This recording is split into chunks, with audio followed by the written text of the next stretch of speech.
औज़ुबिल्लाहि मिनश्शैतानिर्रजीम बिस्मिल्लाहिर्रहमानिर्रहीम। अस्सलाम वालेकुम रहमतुल्लाहि व बरकातुहू।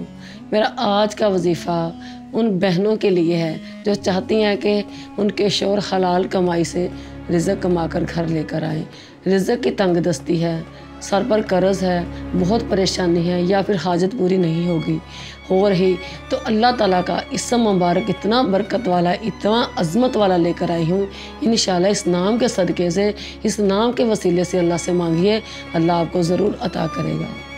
ये वजीफ़ा 21 दिन का वजीफ़ा है, 11 दिन कर लें, 21 दिन कर लें, इंशाअल्लाह आपकी दुआ कबूल होकर रहेगी। अल्लाह आपको अपनी रहमत से रिज़्क़ नवाजेगा।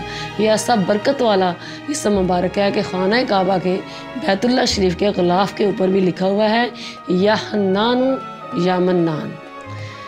या मन्नान ऐसा देने वाला जो बिन मांगे दे, वो मांगने से पहले अता कर दे। या हन्नानु या मन्नान, अल्लाह ताला ऐसा हन्नान है कि बिन मांगे देने वाला, इंसान की औकात से बढ़कर देता है, इंसान की उम्मीदों से बढ़कर अता करता है। टूटे रिश्ते वो जोड़ देता है, बात रब पे जो छोड़ देता है, उनके लुत्फ़ो करम का क्या कहना, लाख मांगो करोड़ देता है। और बहुत रहीम करीम है। अल्लाह फरमाता है, ए नाफरमान, तेरी नाफरमानी के बावजूद मैं तुझे रिज़्क़ अता कर रहा हूँ।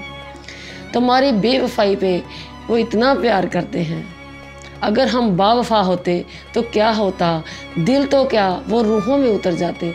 अगर हमने चाहा होता उन्हें चाहने वालों की तरह, अगर हम तहज्जुद के टाइम उठे होते, आंसू बहाए होते सजदों में, तो हमें यूं रिज़्क़ के लिए दर दर भटकना ना पड़ता। आप ये नमाज फ़जर के बाद एक तस्बीह करें 100 मरतबा, और नमाज असर के बाद, नमाज इशा के बाद, जो सी मर्ज़ी नमाज के बाद करें। अल्लाह ताला के रहमत के दरवाज़े हर वक्त खुले हुए हैं। इंशाअल्लाह अल्लाह आपको कुशादा रिज़्क़ अता फ़रमाएगा।